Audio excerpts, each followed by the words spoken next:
Welcome back to Life Beyond Suboxone. My name is Robert and this is Stacy, and this is Stacy's journey as she is transitioning off of Suboxone and going on to the Sublocade shot and just kind of how things are going for her. This is our 5th episode, Yes. and we are real close to getting your second shot at this point. So we met a week prior to it. So Wednesday morning I go in. Actually, they called me to confirm my appointment today. So looking forward to it. A little bit nervous again, only because you can't get it in the same spot. I'm not sure if they're gonna want to choose the stomach again, but I think it's like your stomach, your arm, or like in your buttocks area, I think. So, and I have really scrawny arms, so I'm not too excited about doing that. Sure. There's still like a lump right here. It's not as big as it was, but, and I know some people that have gotten the shot that the lumps are still there, and I'm nervous about that part. Like, what is the residual? What's the long-term effect? Exactly. So that's a big question of mine now. Interesting. Yeah, like if I'm on this and get it in my stomach or wherever, is that going to affect me long term? Well, that's, if I go with my plan, which is 6 months, that's 6 shots. So 1, 2, 3, and wherever. I'm kind of worried about like what happens afterwards. Is it, how long does it take for that to go away, and what is that? And could I have problems from that? Like, what are the side effects really? That's something I'm looking into now, only because and let's say I go over my 6 months or 7, 8 months, who knows what the journey looks like. I'm taking it right now, day by day, month by month, week by week. So just a few questions are now popping into my head. So with the Sublocade shot, like you had mentioned before, like there was a lot of pain. Now, given that you've had a little bit of time in between, like reflecting back on that, what was the level of pain getting the shot? Honestly, scale of 1 to 10. Literally, it's like a 4. Like I said, the nurse, whom I know, she hyped me up a little bit for it. She's like, super painful. We've had grown men in here that don't, But we've all experienced getting vaccines or getting like a tetanus shot, or it's like that, except for the weird feeling of them pressing liquid into your body, because it's a shot and it's got the liquid in it, and they're pressing it all into you. So it stings a little bit, and it's like a cold feeling. But it's not terribly painful. Not as bad as I thought it would be. Right. So I actually spoke with somebody this week who transitioned off of the Sublocade shot, and he said that for almost up to, I think it was almost a year, because he was still on probation or parole at that point. So he was doing his drug tests and stuff, and he was coming up with a failed drug test for almost a year afterwards. Interesting. Yeah, I had no idea that it sat in your system that long.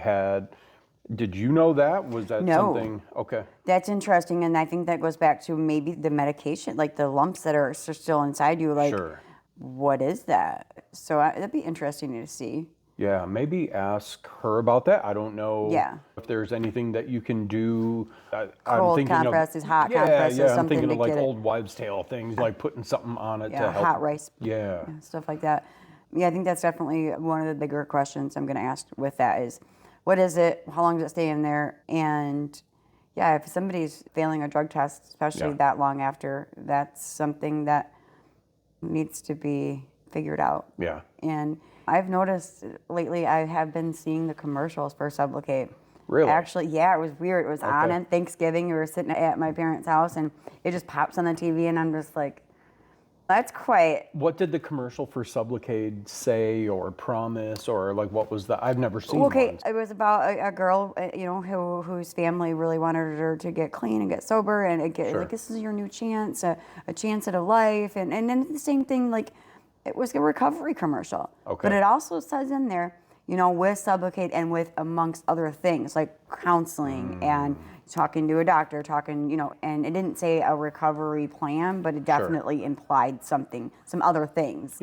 I don't remember the exact specifics now, but it was interesting because I was listening to it, and that's what stuck out to me was like, you can have this great journey and this medication can help you, but it did say along with the other things, Because you talked about that in a previous episode, how it's almost something like the doctors can sell a certain lifestyle. Hey, you're going to have this lifestyle of recovery if you just get this shot.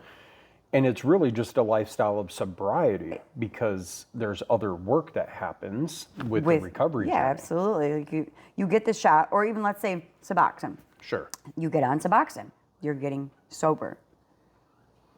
Then comes the recovery part of it. Yeah. And like I said, I remember the whole Suboxone thing in rehab and them telling me this is a chance to have a life and do other things. And I held on to that. And I think maybe I chose to stay on Suboxone for a long time because I still held on to that. Like, Suboxone's giving me this. Instead of paying attention to what other things that I needed. I was just holding on to, well, I'm on Suboxone, so I'm sober. Yep. And I didn't implement the things that I needed to. Choosing sobriety, yes, absolutely. That's one of that is the biggest step. Sure. Choosing sobriety. Yep. But recovery is the biggest thing after that. That's where you start to improve your quality of life. Yeah. You know, is in the recovery process. For me, I spent a long time in addiction, the last 10 years, really bad in addiction. My story, it wasn't just the last 10 years. I started using at a young age, marijuana, alcohol, partying with my friends on the weekends, but my actual addiction to narcotics the last 10 years of my life. And I really lost myself in that. I forgot what it felt like to have a family dinner. I forgot what it felt like to hold a job. I forgot what it felt like to sit down and talk to my child. Yeah. To have those, and looking back now, I'm like, I made the memories, but I even still struggle sometimes to remember things. And I have that too. addiction took a lot from me. Yeah. And my drug of choice, I was on heroin, and then after getting clean off heroin, methamphetamine. That one right there took a lot from me. And I always thought in the beginning, I will never be addicted to meth. You can't get addicted to meth. You can't. It's ridiculous. You don't withdraw from meth. Sure. That's not even what it meant to be addicted to. My whole realization of what addiction really is. Sure. It's not just withdrawing from something. And it took me a while to realize that because I got addicted to methamphetamine. And it destroyed my sense of family or work ethic or self-esteem, self-respect. Yeah. The places that I laid my head down at night, or being homeless, sleeping in a storage unit in the middle of winter, it just craziness. Giving up my life, and I did. You give up on yourself. Yeah. And you forget those things. And now I am 16 months and I am starting to realize the things that I'm getting back, making the memories and going to a dinner and having a job and paying for things and having goals and having boundaries and standing on my boundaries, self-respect, self-esteem. I don't know where I lost those things along the way because I had those. I did. And I don't know where I lost myself, but I did. Yeah. And now I'm starting to get that sense of self back. It took a while. In addiction, we just trade so much of our soul and who we are. It's nuts. For that temporary high. It's so crazy. You get stuck in that. You can stay in it and just live, and just live life like that daily. And I think the more you're in it, the more it takes from you, the more it takes from your humanity. And you begin to feel like that's normal. Yeah. Because everybody around me is kind of living like this, so it's okay. I'm not that bad. Yeah. I'm not living in a dumpster. I'm not, I'm not shooting up. I remember when I used to say that, my drug addiction, I'm not shooting up, I'm not smoking crack. Right. But then I started shooting up, and I was like, oh, yeah, here I am. Yeah, and like you said, you surround yourself with those people. Yeah. And just like in addiction, you surround yourself with those people. In recovery, you have to surround yourself with like-minded people. That was a big change for me this time. Not only choosing sobriety, working recovery, surrounding myself with like-minded people. Yeah. And it can vary from people that got 15 years, people that got 2 months. But making sure the people around you want the same things as you. Sure. You might not always agree on politics or what to eat for dinner or whatever the disagreements are, but you definitely are working a recovery program. Sure. And the people around you are supportive of the program you're working. Absolutely. They're cheerleading you. They're rooting for you. They're showing up for you. They're clapping when you ring the bell. Yeah. They're, you know, so. Yeah, they're proud of you, and Yeah. they speak that. They say that. The community is a huge thing. I never realized how much I missed community, how much I missed having a job or messing up at a job or learning new things at a job. Sure. Just the little things that I'm getting back. Experiences. Yeah, yeah. So you brought up just a little bit ago the whole doing holidays with your family and your son. How did that go? I mean, you had your first Thanksgiving in how many years? Well, I think 4. It could be longer than that since him and I spent holidays Sure. together. Yep. But it's been 4 since I've been able to walk through the doors. How was that? The initial, just walking in those doors. What was that feeling like? It was a lot. I was happy. I was excited. I was nervous. And even on both sides of my family, I got to have dinner with my mom and my brother Clayton and everybody at the house. And on both sides, we've lost people. So it was a little bit of bittersweet. Sure. But knowing that even though they're not there, they're there. They're happy that we're all back together. That was a big thing for me, just to be able to look around and see the pictures on the walls and like that smell of home. I do. I missed that. I didn't realize how much I missed that. Yeah. Just helping take care of things and clean up afterwards The and normalness. yeah. Nothing exciting, just kicking back, watching TV. Yeah, the football game and Lions lost. Yeah. You know, that was, oh my gosh, it was So embarrassing. exciting. Yeah, it was good. It Yeah. was really good. It's a work in progress. Sure. I definitely have to work on my expectations of things and how I think things are supposed to go. Sure. Because, you know, I had my mama heart hurt a little bit about something, but like, I can't expect things from my family. I'm learning that too. Like, they don't necessarily have all the trust in me yet, and that's okay. They're happy and grateful that I'm there. But I'm showing them every day, and just making the right decisions every day, and they're seeing it. You know, they all tell me that they're proud of me, which means the world to me. And I'm excited for next year already, if that's weird to say. No. I'm excited for Christmas. Yeah.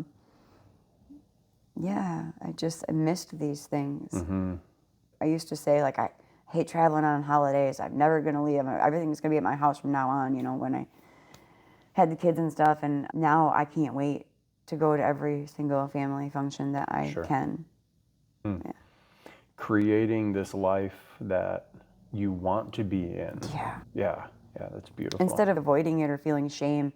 Sure. Because addiction, you feel shame. You feel resentful of yourself. You can't stand yourself. Yeah. So coming out of that and realizing I am doing this, I am building this, and I'm not going back.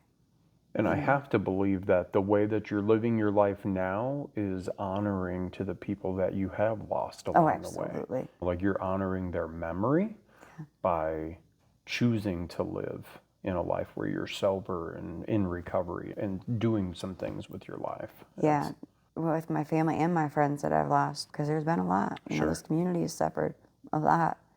But I know that they're cheering me on too. Like, super proud of me, you know.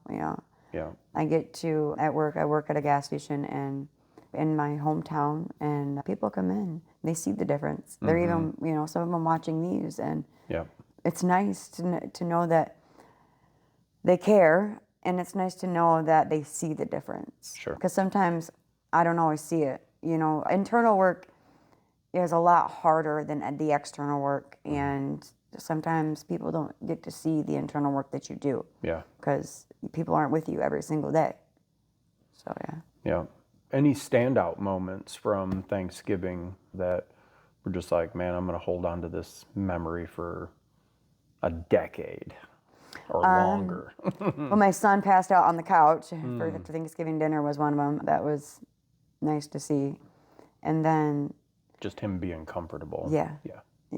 Honestly, here too, just seeing how many people showed up for dinner and pitched in and all the things, like, and me being a part of that and service work and all, that's something I want to work on for next year too. Like, I like doing service work. Yeah.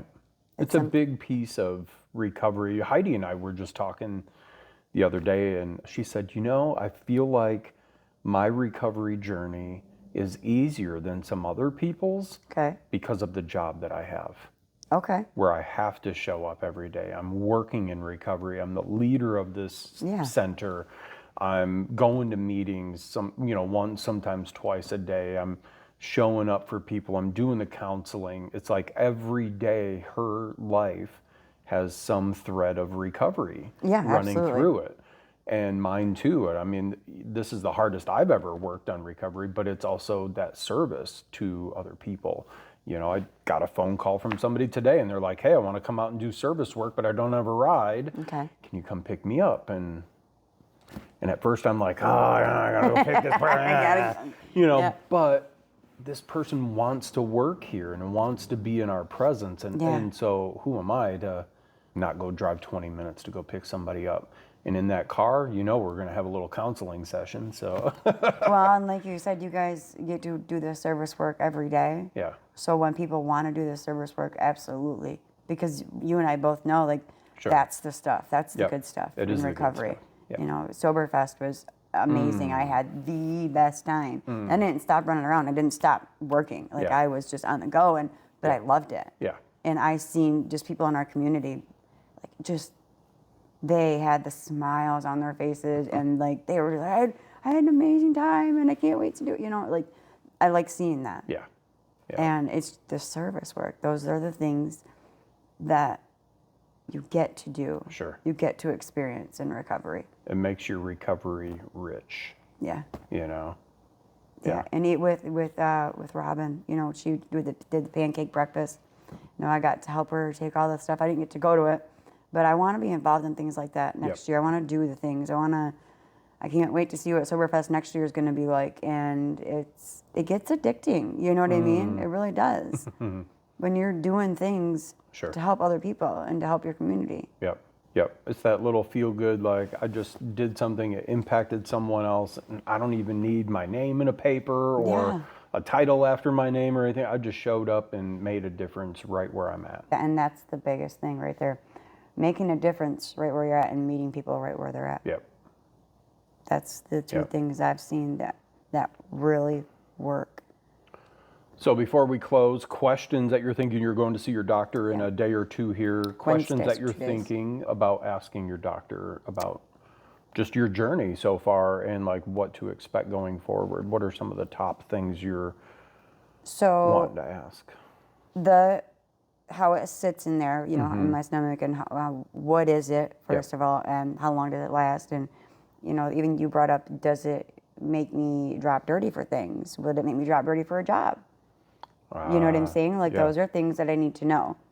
And also about the pain thing, if it's a pain management thing, because, like I said, I had an old shoulder injury, a neck injury, that I want to do some physical therapy for, and I want to make sure, like, this isn't just, it's not feeling better just because of the Sublocade. You know what I mean? Yep. What's the difference? What's going on, and how much does it help for pain? Side effects again. I really want to get into that and see what the side effects are long term. Yep. Yeah, and then just kind of make a plan with her where to go from here. Yeah. Let her know how my month went. The thing that I love most about just your plans here with your doctor is that you're an active participant in your recovery. Yeah. You are interested in what's going on in your body and you want answers. You're not just flippantly saying, oh, I can take a shot and everything's cool and then just going on with your life. It's like you're curious. You want to know, like, what is this doing to me? How's it going to affect me? What's the long-term stuff? And is this right for me? Because each person is different. So. Well, and I spend a long time in addiction not giving a shit.